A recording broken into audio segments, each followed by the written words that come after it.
रसघन मोहन मूर्तिम विचित्र केली महोत्सवोल्लसितम राधा चरण विलोडित रुचिर शिखंडम हरिम बंदे। कैसे कोई आपकी महिमा का पार पावे हे किशोरी जू। वेद जिसको नेति नेति कहते हैं, शिव ब्रह्मादि जिनकी चरण रज की याचना करते हैं, वो प्रभु श्री हरि आपके चरणों में मोर मुकुट पधराते हैं, तो किसकी सामर्थ्य है कि आपकी महिमा का गान कर सके। हे प्रियाजू, हम निर्बलों की तो आप एक बल हो, आप सबल हो, आपसे बढ़कर कोई नहीं है, सर्वोपरि हो। सर्वोपरि क्यों? क्योंकि प्रेम सर्वोपरि है। प्रेम भक्त को भी अधीन कर लेता है और भगवान को भी अधीन कर लेता है। तो ये तो प्रेम समुद्र का सार, सांद्रानंद घन प्रेम मूर्ति किशोरी, तो इनसे बढ़कर कौन हो सकता है। सर्वोपरि हो हे स्वामिनी जो वेद निगम पुराण जिनका यश गाते रहते हैं, वो आपका यश गान करते हैं, आपका नाम रटते हैं। जपत हरि विवस तव नाम प्रतिपद विमल मनुष्य तव ध्यान ते निमिष नहीं टरिबो। हे स्वामिनी जी, करोड़ों पापियों को एक पल में तार देने की आपकी कृपा कटाक्ष में सामर्थ्य है। इसलिए कल की चर्चा में कह रहे थे, हे भाई, हमारी चौथी आखिरी बात है कि ये बात मन में बैठा लो कि प्रियाजू के सिवा हमारा कोई नहीं। अगर ये बात बैठ गई तो एक पल में पलक झपकते करोड़ों महापापियों को भी परम पद प्रदान करने की सामर्थ्य राधा कृपा कटाक्ष में है। अपने सब उसी पंक्ति में है, पतितों की पंक्ति में है। अगर हमारे ऊपर कसौटी कसी जाए तो कुछ नहीं है हम। अगर हमारा बल है तो श्री वृंदावन रानी, मेरे बल श्री वृंदावन रानी। कोटि पतित पल पल निस्तारत, पल पल में करोड़ों करोड़ों पापियों को तारने की सामर्थ्य राधा कृपा कटाक्ष में है। सब भव ताप हरे, संसार के जितने भी दैहिक दैविक भौतिक ताप हैं, एक क्षण में राधा कृपा कटाक्ष से सबका शमन हो जाएगा। हमारे आपके हृदय को शीतल कर दे, कौन सी बड़ी बात है। सबके हृदय को शीतलता प्रदान करने वाले प्रभु श्री हरि श्री लालजू महाराज, उनके हृदय को परम शीतलमाश्रयामी, परम शीतलता प्रदान करने वाले चरणारविंद हैं, जिनका हमें आश्रय मिला है। हृदयर्पितम मधुपते स्मर तापमुग्रम निर्वापयत परम शीतलमाश्रयामी। हम जिनका आश्रय लिए माश्रयामी, वो कैसे चरणारविंद हैं। लालजू अपने हृदय में जब श्री जी के चरणों को स्पर्श कराते हैं तो उनका हृदय परम शीतलता को प्राप्त होता है। हे स्वामिनी जू, भोरी सठ की सब बनी आई, हमें आप मिल गई, आपका नाम मिल गया, आपका परिचय मिला, आपका धाम मिला, आपकी शरणागति मिली। हमारी तो बन गई, बन जाएगी नहीं, संशय मत रखना, हमारी बन गई। नहीं, हमसे गलती होती है तो नेकहु नरिश कहूं भूलिहु न होत सखी। हे सखी, हमारी स्वामिनी जी को कभी गुस्सा नहीं आता, पर हाँ उद्दंडता करोगे तो लालजू महाराज हैं, वो शासन कर सकते हैं, पर आपके कल्याण में कोई बाधा नहीं पहुंच सकती, क्योंकि जहां श्री राधा वहां कदापि कोई बाधा नहीं। पर यदि आप उद्दंडता करोगे, स्वामिनी जी की कृपा स्वभाव की अवहेलना करोगे, तो फिर लालजू महाराज आपको सुधार देंगे। शाम दाम और दंड भेद से सीधे रास्ते लाऊं, नकली से बनाऊं असली, यही तो मेरे मन में ठनी भगत मेरे मुकुट बनी, प्रभु कहे। फिर जैसे सुधरोगे वो सुधार देंगे। साम दाम दंड भेद ये प्रयोग करेंगे वो, और आपको श्री जी के लायक बना देंगे, क्योंकि दास अनन्य भजन रस कारण प्रगटे लाल मनोहर ग्वार। भोरी सठ की सब बनी आई, कैसे बनाई, जो छिन चीत धरे। एक क्षण अगर हमारी पुकार श्री जी तक पहुंच गई तो हमारी सब बन गई। ये वृंदावन धाम है, कृपा से यहाँ का सानिध्य मिलता है, चाहे मिनट भर ही क्यों ना मिले। एक मिनट भी धाम में यदि आप भाव से टिक गए तो भवसागर से पार होने के लिए एक मिनट ही काफी है। ये हम कोई अलंकारिक बात नहीं कह रहे, महापुरुषों की बात कह रहे हैं। एक नाम त्रैलोक ही तारे, राधा राधा, एक नाम त्रैलोक ही तारे, जो न ले सो जन्म ही हारे। जिसने ये नाम उच्चारण नहीं किया हार गया वो माया में, और एक बार जिसने बोला राधा तो त्रिभुवन को भी तारने की सामर्थ्य इस राधा नाम में। एक बार में, एक बार जिन नाम लिए हित सो होए अति दीन, ताको संग न छाणहि ध्रुव अपनो कर लीन। ऐसे हमारे श्री श्यामा श्याम है। अब हमें ये चिंता नहीं करनी कि हम क्या हैं। बहुत हो गया अपना चिंतन करते हुए, मैं नीच हूं, पामर हूं, पतित हूं, पुण्यात्मा हूं, महात्मा हूं। छोड़ो सब बात।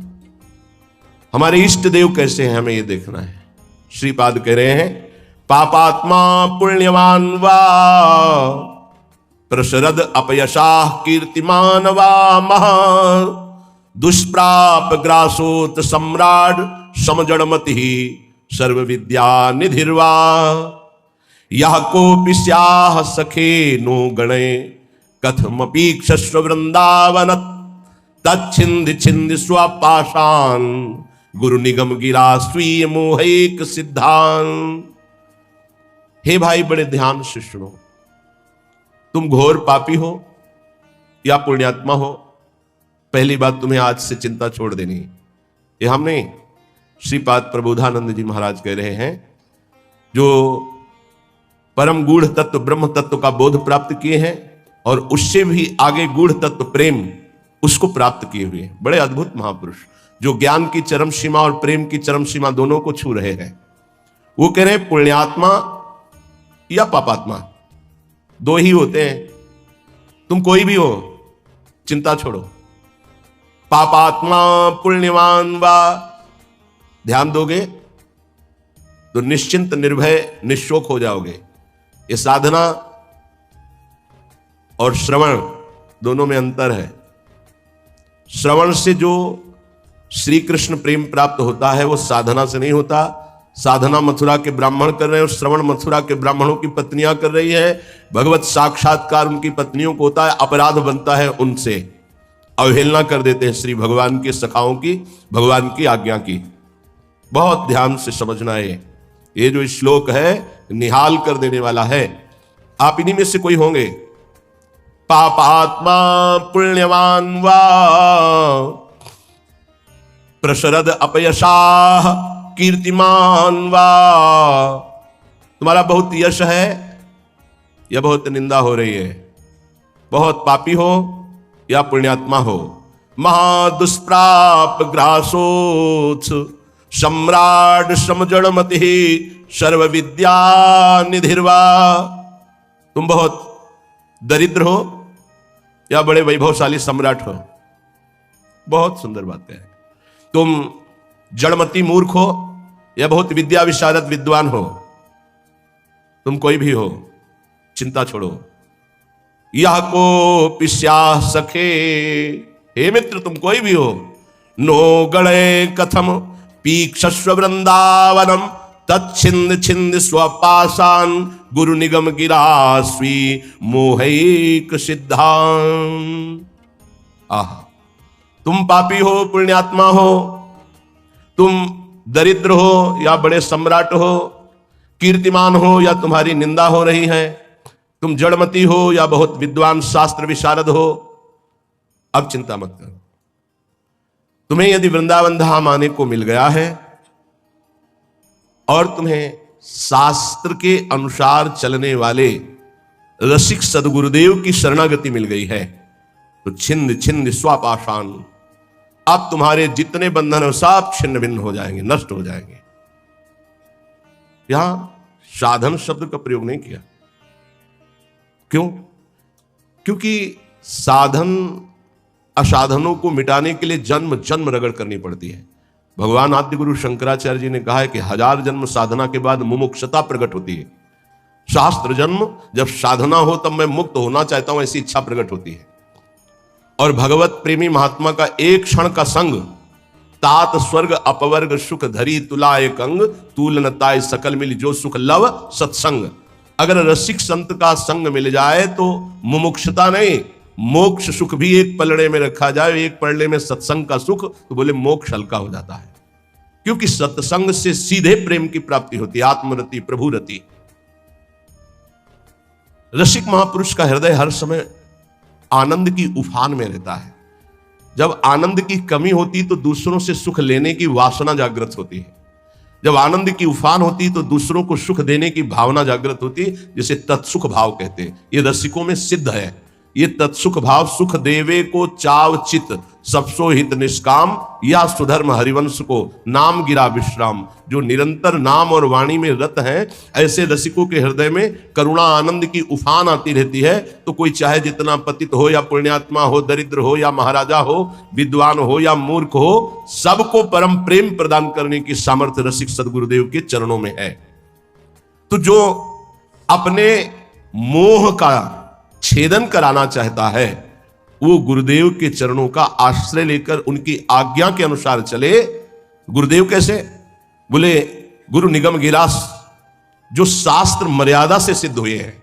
मनमानी आचरण करने वाला, शास्त्र विरुद्ध आचरण करने वाला साधक नहीं होता, फिर सिद्ध कैसे हो सकता है? सिद्धों में कुछ दिव्यताएं होती हैं जो समझ के परे होती हैं। वो हमारी मानुषिक बुद्धि नहीं है, वो दैवी संपदा का सिद्ध महापुरुष, उसकी कुछ ऐसी चेष्टाएं हो सकती हैं जो बालवत या पागलवत दिखाई दे सकती है, लेकिन बहुत ऊंचे में है, जहां कोई कर्म छू नहीं सकता, जहां कोई विषय स्पर्श नहीं कर सकता, जहां किसी भी तरह के बंधन का कोई भी हेतु नहीं रह गया है। वो ऐसी स्थिति होती है। बोले उनके आज्ञा अनुसार अपने जीवन को चलाना, इसलिए शर्त गुरुदेव में भी रखी गई है। तस्मात् शास्त्रम प्रमाणम थे। कोई भी ऐसा साधक नहीं जो सिद्धावस्था की तरफ गति कर रहा हो, शास्त्र विरुद्ध आचरण करके सिद्ध हो जाए असंभव। तो फिर गुरुदेव कैसे ऐसे हो सकते हैं? इसलिए शर्त रखी गई कि प्रायः हम जहां किसी की बड़ाई सुनते हैं, थोड़ी बात सुनते हैं, हम गुरु बना लेते हैं। नहीं बनाना चाहिए। गुरु बनाने के लिए बहुत रुकना चाहिए। वर्ष 2 वर्ष कम से कम सत्संग सुनो, किसी और से नहीं, अपने हृदय से जांचो, किसी और से नहीं। क्योंकि और की मति किस कोटि की है, वो आपकी बुद्धि को भ्रष्ट भी कर सकती है, आपकी बुद्धि को फंसा भी सकती है। कैसे? उसने अपने गुरु को प्रभु माना है और वो कहेगा मेरे गुरु से बढ़कर कोई नहीं, और ऐसा है, उसका कल्याण हो जाएगा उस भाव से। लेकिन आप बौद्धिक स्तर के तर्क भी करने वाले हैं, तो आप अपनी बुद्धि से गुरु को पहचानिए। कोई कह रहा है कि पाखंड है, ये उसकी बुद्धि का है, आप अपनी बुद्धि से निर्णय कीजिए। किसी की श्रद्धा और किसी की अश्रद्धा से अपने हृदय में कोई फर्क नहीं पड़ना चाहिए। स्वयं निर्णय करना चाहिए भगवान को साक्षी करके कि हे प्रभु सच्चिदानंद, आप मेरे हृदय को जानते हैं और सामने बैठे हुए हृदय को जानते हैं, तो नाथ मेरे सदगुरुदेव के रूप में आप कहाँ हैं, कौन है, मुझे परिचय दीजिए, तो प्रभु आपका संबंध करा देंगे। अभी एकांतिक में एक भक्त ने प्रश्न किया, बोले आपके प्रवचन सुनते हैं तो एकदम विरुद्ध गुरुजी के वचन लगते हैं, गुरुजी के वचन जब सुनते हैं तो आपके विरुद्ध लगते हैं, तो उनका निर्णय करो आप कि किसके वचन सत्य हैं। तो बोले जब इधर का सत्संग हम सुनते हैं तो लगता है नहीं, जीवन का लक्ष्य भगवत प्राप्ति, तो गुरु पर श्रद्धा होती है, मुझे क्या करना चाहिए। साधक फंस जाता है, उसको लगता है, वो खुद बोला, मुझको लगता है यदि मैं शास्त्र विरुद्ध चलता हूं तो जीवन बर्बाद होता है गुरु की बात मान के, और यदि आपकी बात मानता हूं तो गुरु का अपराध लगता है, क्या करूं। नहीं, डरने की जरूरत नहीं। गुरु बलि तजेऊ कंत ब्रज बनितन भे मुद मंगलकारी। गोस्वामी तुलसीदास जी बड़े सिद्ध महापुरुष हैं। भे मुद मंगल, वो स्वयं मंगल नहीं, दूसरों का मंगल करने वाले बन गए। भगवत प्राप्ति नहीं तो जीवन का लक्ष्य क्या है? क्या लक्ष्य है? केवल विविध प्रकार के भोग विलासिता पूर्ण संसार को सत्य मानकर भोगना? नहीं नहीं नहीं, बिल्कुल भुलावा, बिल्कुल भुलावा। हमें भूल भुलैया में नहीं फंसना। कभी कभी माया के पार्षद भगवान के पार्षद का रूप रख करके आते हैं, हमें ठग करके भूल भुलैया में लगा देते हैं। नहीं, सदगुरु भगवान श्री कृष्णचंद्र जो हैं, हम उनसे प्रार्थना करें कि यदि प्रगट में गुरुदेव की जरूरत है तो आप मुझे बताओ कहां प्रकाशित हो, या तो उनसे मुझे मिला दो या उनको मेरे पास भेज दो। यदि जरूरत है तो आप ये व्यवस्था करो, मैं तो आपको गुरु मानता हूं, बस निहाल हो जाओगे, हमारी बात मान लो। श्रीपाद कह रहे हैं, रसिक सदगुरुदेव के चरणों का आश्रय लेकर स्वयं मोहिक सिद्धांत, अपने मोह का नाश कर दो, देह की प्रियता, देह के रिश्ते नातों का, तो सिद्धांत तुम्हारे अंदर सिद्धावस्था आ जाएगी। सिद्धावस्था प्रिया प्रीतम के प्रेम रस में डूबना। ये तो बताया शरणागति का श्लोक। आप पापात्मा हो, पुण्यात्मा हो, दरिद्र हो, राजा हो, विद्वान हो, मूर्ख हो, कोई भी हो, निश्चित तुम्हें भगवत प्राप्ति हो जाएगी यदि वृंदावन में विराजमान रसिक सिद्ध संत का आश्रय ले लो, गुरुदेव का। पर गुरुदेव का आश्रय कैसे ले लो? बोले स्वी मोहिक सिद्धांत। मोह आश्रय में बाधा पहुंचा देता है। शरीर का मोह, परिवार का मोह, नाना प्रकार के भोगों का मोह। मोह गए बिनु राम प्रद होई न दृढ़ अनुराग। तो मोह अगर है तो गुरुदेव के चरणों में निष्ठा पूर्वक आप टिक नहीं पाएंगे, वो आपको हटा देगा। और अगर गुरुदेव की निष्ठा में टिक गए तो मोह का नाश हो जाएगा। मोह मूल बहुशूल पद त्यागो तम अभिमान। जब तक मोह है तो संसार चक्र बना हुआ है, मोह का नाश हुआ, संसार चक्र नष्ट हुआ। अब वृंदावन की रहनी बता रहे, पहले श्लोक में शरणागति बताई, अब कह रहे कंथा कौपीन वासस तरुतल पतितै क्लिप्त वृत्ति फलाद्यै कुर्वन्नो व्यर्थ वार्ताम कथमपि न वृथा चेष्टया कालयापि त्यक्त्वा सर्वाभिमानं प्रतिगृहमटनं तुच्छ भैक्षाय कुर्वन् वृंदारण्ये निवत्स्याम्य समनुसरन् राधिकैकात्मलोकान् कौपीनवंता खलु भाग्यवंता। बड़ा भाग्यशाली होता है जो लंगोटी वाला होता है, कोई खिलवाड़ नहीं। आद्य गुरु भगवान शंकराचार्य जी का ये कौपीन का स्तोत्र है, कौपीनवंता खलु भाग्यवंता। नरसिंह मेहता का काछ वाच मन निश्चल राखे धनी धनी जननी तेरी रे। लंगोटी का पक्का, जबान का पक्का, मन का पक्का। तो बोले भर नरसैया दर्शन पावा। हमारे बड़े भाग्य जो मैं ऐसे संत के दर्शन पाऊं जो लंगोटी का पक्का, जबान का पक्का और मन का पक्का। कंथा कौपीन वासास कौपीनवंता खलु भाग्यवंता। लंगोटी का तात्पर्य होता है जितेंद्रिय, आजीवन भगवत आराधन में अपने जीवन को समर्पित करके एकमात्र परमानंदमय सुख का भोक्ता, किंचन मात्र कहीं के किसी इंद्रिय का भोक्ता नहीं। वासास परिग्रह रहित वस्त्र। साधु का जो वस्त्र है वो परिग्रह रहित होना चाहिए, परिग्रह रहित जिस पर किसी का अधिकार नहीं। वो हरिराम व्यास जी ने कहा घूरे में से बिन चिन्ह रक्षा कीजिए सीतिन। चलो वैसा नहीं, तो जो गुरु प्रदत्त वस्त्र हैं या जो स्वाभाविक सहज में जैसे बन जाए, याचना की वस्त्र के लिए कहीं आज्ञा नहीं है, केवल याचना भिक्षा के लिए है, अन्य याचना नहीं है। तो ठीक है, नहीं है तो कोई बात नहीं। जब हमने अपने जीवन को प्रभु के चरणों में सौंप दिया तो अब हमको इस शरीर की इज्जत की परवाह नहीं है। शरीर का कोई, ये तो प्रभु को समर्पित वस्तु है, वो जैसे रखें, जैसे प्रभु हमें रखे। हमारी याचना नहीं होनी चाहिए। तो अयाचक वृत्ति से यदि कोई हमको दे दे तो भी हम कम पैसे वाली चीज से अपना गुजारा करना सीखें। शरीर स्वस्थ हो, साधन पथ में हम चल रहे हैं तो कोशिश करें कि कम पैसे वाला कपड़ा हमारा हो, कम पैसे से हमारा पेट भर जाए, कम पैसा हमारी दिनचर्या में लगे। ये जीवन भर इसका निर्वाह गुरुदेव की कृपा से हुआ है। अब तो जैसे प्रभु रखें, प्रभु जैसे। शरीर स्वस्थ है तो टोटी से उतना ही पानी निकालना है प्रकृति का जितना आपको आवश्यक है। लाइट उतनी, ये नहीं कि आपके कमरे की है, नहीं, विश्वात्मा भगवान आपको सुविधा दे, उतना ही पंखा चलाओ जितनी जरूरत, जितना लाइट की। अगर बिना लाइट के आपका काम चल रहा है, पढ़ना नहीं, दरवाजा बंद, लाइट बंद, शांत अंधेरे में बैठकर चिदानंद स्वरूप प्रिया प्रीतम के ध्यान में मगन। साधु की एक अपनी रहनी होती है। ये बाहर घूम रहे हैं, पंखा चल रहा है, कूलर चल रहा है, वो सब तुम्हारे भजन कट रहे हैं, तुम क्या समझते हो फ्री चल रहा है। प्रकृति कोई तो पैसा देगा ना, तो प्रकृति से उतना ही प्रतिग्रह लिया जाए जितने की अत्यंत आवश्यकता हो, चाहे गृहस्थ हो चाहे विरक्त। वो तुम्हारी संपत्ति नहीं, विश्वात्मा भगवान की है, तुम्हें सेवा के लिए दी। अगर तुम बिजली उतनी खर्चा करोगे तो वो दूसरे की सेवा में आगे आ जाएगी। प्रकृति बहुत बड़ी है, परमात्मा की ये संसार की जो सृष्टि है सबकी सेवा में पहुंचने के लिए वस्तुएं, हम उतना ही प्रयोग करें जितनी हमें आवश्यकता है। ये हमें उन्नति अध्यात्म की प्रदान करेगी।